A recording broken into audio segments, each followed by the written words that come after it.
ఈనాటికి మా పెద్దమ్మ గారు నా పాలికి పెద్దమ్మై కూర్చున్నారు. జయంతు నేను కలిసి ఉండడం ఆమెకు కన్నెర్రగా ఉంది. కారణం మామూలుగా అర్థంలా కనిపిస్తూనే ఉంది ప్రభు. యువరాజు గారిని తమరు విషయలోలుగా మార్చేస్తున్నారని మహారాణి గారు మామూలుగా పసికట్టేశారు. అందుకే కాబోలు యువరాజుకు రాజ్యాభిషేకం చేయాలనే నిర్ణయానికి వచ్చారు. రాజ్యాభిషేకం? ఆనాడు మా నాన్న కంటే వయసులో పెద్దవారు గనక పెదనాన్నను రాజును చేశారు. అదే న్యాయం ప్రకారం ఈనాడు జయంత్ కన్నా నేను పెద్దవాణ్ణి గనుక నన్నే రాజును చెయ్యాలి మామూలుగా.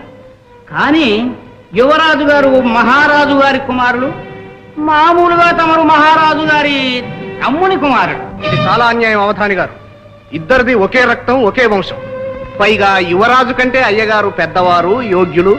కానీ మామూలుగా జ్యేష్ఠుని సంతతికే రాజ్యాభిషేకం అనే పాడు ఆచారం ఏది ఒకటి ఏడ్చిందిగా మామూలుగా మనకి.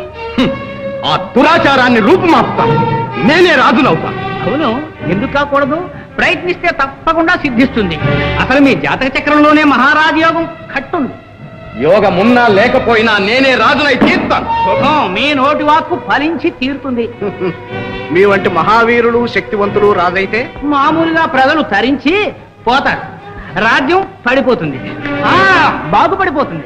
ఇక మా వంటి వారి విషయం మామూలుగా బ్రహ్మాండం.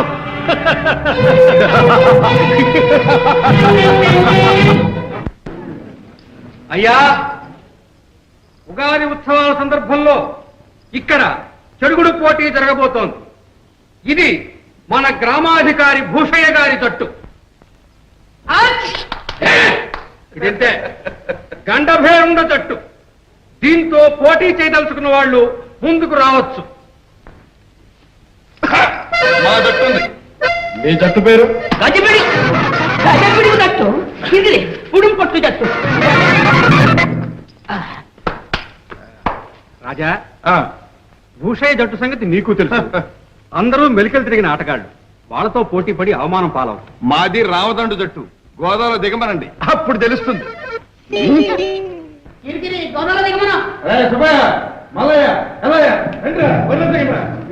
మన పేరు వెలుపాలి. గెలిచారా ఒక్కొక్కరికి 100 వరహాలు. వదలెట్టండి. కొత్త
Hey,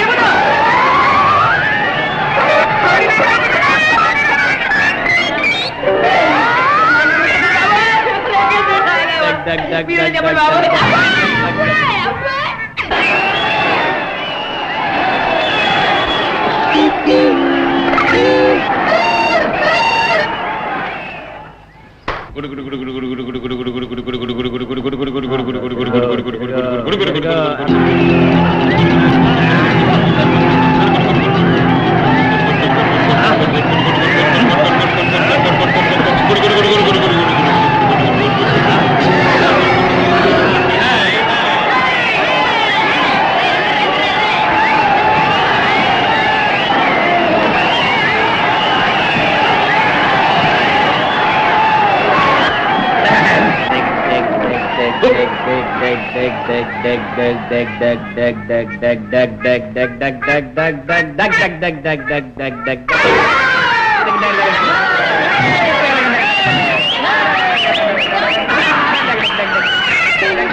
దివ్యమైన ముహూర్తం కుదిరింది. శ్రావణ శుక్ల సప్తమి శౌరవారం యువరాజు గారి పట్టాభిషేకానికి దివ్యమైన ముహూర్తం కుదిరింది. మామూలుగా అలాగా మంత్రి గారు ఆ ముహూర్తానికే నిర్ణయిద్దాం. అలాగే మహారాణి. తమ్ముడు గారి రాజ్యాభిషేకం మహావైభవంగా జరిపిద్దాం. ఆహ్వానాలన్నీ నేనే స్వయంగా పంపిస్తాను పెద్దమ్మా. మంత్రి గారు ఆ ఏర్పాట్లేవో మీరే చూడండి. అలాగే. ఆ ముహూర్తమే నిర్ణయించండి. శుభం.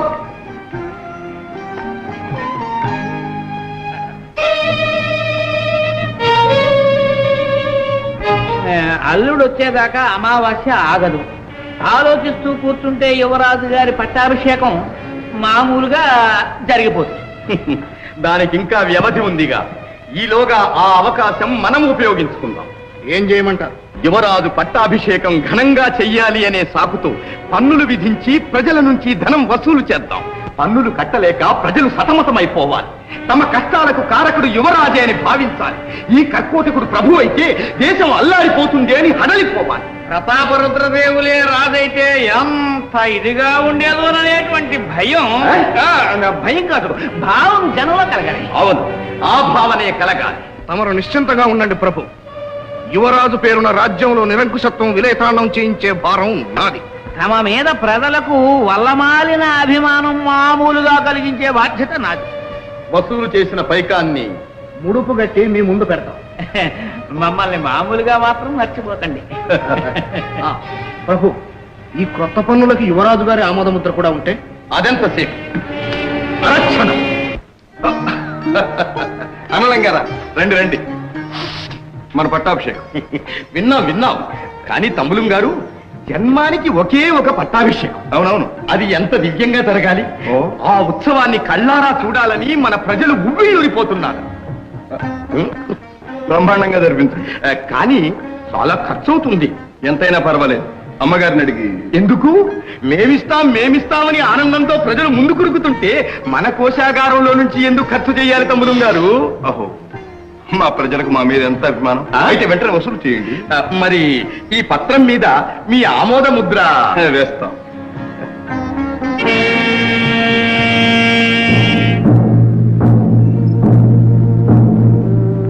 అందరూ జాగ్రత్తగా వినాలి.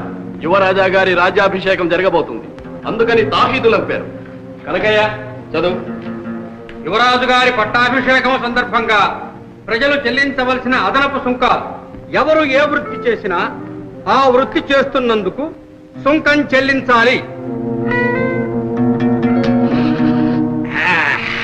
ఆవు, మేక, గుర్రం, గాడిద, కోడి, బాతు ఇలాంటివి పెంచుతున్నందుకు, నీటి వనరులు ఉపయోగిస్తున్నందుకు, ఇళ్లు కట్టి నివసిస్తున్నందుకు, ముప్పూటలా భోజనం చేస్తున్నందుకు, ఒంటి నిండా గుట్ట కడుతున్నందుకు, ఏటేటా పిల్లల్ని కట్టున్నందుకు, వినోదాలకు, వివాహాలకు పేరు పేరున సుంకాలు చెల్లించాలి.